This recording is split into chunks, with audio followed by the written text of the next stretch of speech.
We're mere mortals residing in a world that contains some seriously scary and supernatural stuff. Whether you believe in spirits or you're fearless to pictures of the unexplainable, we're here to change that with our list of the top 5 scary pictures that can scare anyone. Before we begin, be sure to stick around until the end of the video where I'll be responding to some of your comments. Let's jump in. Coming in at 5, the hanging body. Now, this photo has no backstory, which somehow makes it even more terrifying. In the picture, we can see a very wholesome looking family snapping a pic with their 2 young children. Nothing wrong with that, right? What could possibly be wrong with that? Well, if you look to the left of the family, you can very clearly see a hanging body joining in on the fun. Face down, arms dangling, and faceless. Horrible. Looks as though someone fell from the floor above and got snapped mid-fall, but let's be real, it's clearly a ghost friend wanting to make it big on the interwebs. What is more frightening is that the family appear completely unfazed by the dangling body. Whether they didn't see him or the pic was snapped before they could react, we have no idea, but regardless, it's horrifying to look at and makes you want to check all of your old family pics to make sure there are no mysterious friends dangling from above. Coming in at 4, the story of Lisa. Now, this is the story of a girl's imaginary friend called Lisa, who she decided to bring to life in a series of incredibly creepy drawings, beginning with an innocent enough looking picture of the 2 friends with the caption, "I miss Lisa. Daddy is really busy at work. He didn't come home at the weekend. Mum is angry with him. I'm going to write a letter for Lisa." Nothing wrong with that. Clearly there are some personal problems going on at home and the young girl has found solace in her imaginary friend Lisa. However, the drawings continue and grow increasingly more concerning. The next one shows the young girl,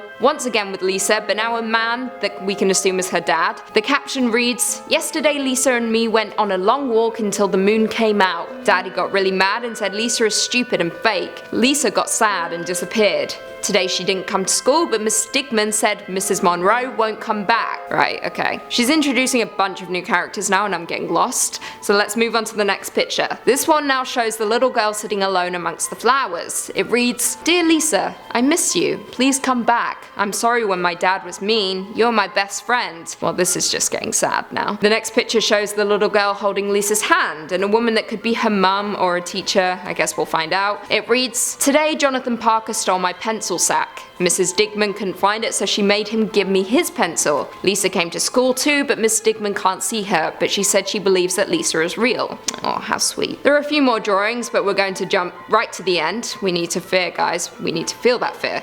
The next one reads, "Today I tried to plant a flower in the yard. I tried to plant it by the sandbox, but Lisa said that's where her daddy is sleeping, so I planted it in a cup of dirt." Right, okay, great. And the final picture is where really hits the fan. It reads, "Lisa came back yesterday. She said sorry for leaving, and I told her my dad won't come home. Lisa said Mrs. Monroe and him are sleeping like her dad. I hope they wake up soon." Right, okay, cool. So Lisa was upset that the girl's family slighted her, so she just went and slayed them all. Great, cool, amazing friend Lisa. In at 3, creeper. Now this is arguably everyone's worst nightmare. Imagine you're home alone, it's a wintry night, nothing out of the usual occurs. You go to sleep. All is well. When you wake up, you find this. The caption reads, "I was home alone last night while my parents were out of town. It snowed off and on for most of the day and night. I woke up the next morning and as I was going to the kitchen to get breakfast, I noticed I wasn't the only one here last night." Yep. Terrifying. Now if you can't see what I'm talking about, look outside. In the untouched snow you can clearly see footprints leading towards the sliding door and then away again, meaning some creeper in the night approached the house,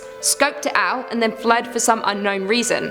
Horrifying. This is exactly why I live 38 floors up in an apartment. In at number 2, anti-freckle treatment. There are 2 things that terrify me about this picture. 1, it is unfathomable to me why anyone would want to get their freckles removed. I mean, yes, we're living in a different time now where you can cover up anything with a hefty supply of makeup, but to go through an ordeal like you see in this picture is absurd. Secondly, I mean, just look at it. Everything seems so elaborate yet completely unnecessary. There's a pole in the girl's mouth, presumably for her to bite onto, because I can imagine removing freckles involves some sort of laser treatment or at least burning in some way. The mechanism that is holding her head in place and covering her eyes is just downright terrifying. The entire thing baffled me so much I went over to Reddit, and these are some of the things folks had to say. One user said, "I think I remember it being dry ice. The mouth and the eye covers are pointless. I think they're supposed to protect you from the fumes." Makes sense. Another user went on to say, "Holding the eyeballs in place is very important when removing freckles." Agreed, very important. Makes no sense. So dumb. And lastly, in at number 1 we have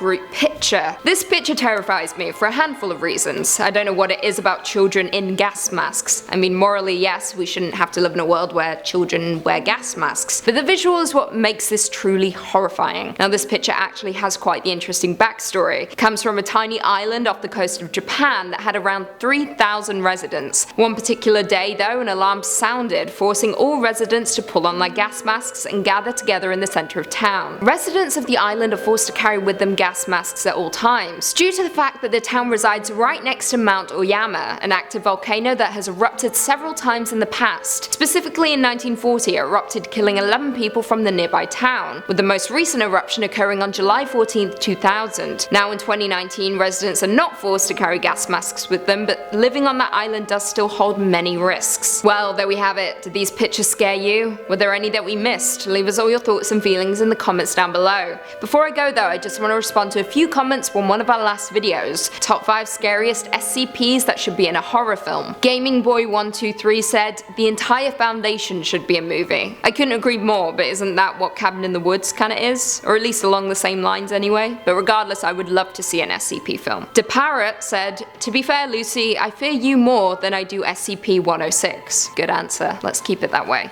You should all fear me. David Rosales said, Lucy, you the girl, stay demented and demonic. I mean, I couldn't change even if I wanted to, David, so I will. If you haven't already, be sure to give this video a big thumbs up, subscribe and turn on notifications so you never miss another scary vid. And until next time, see you later.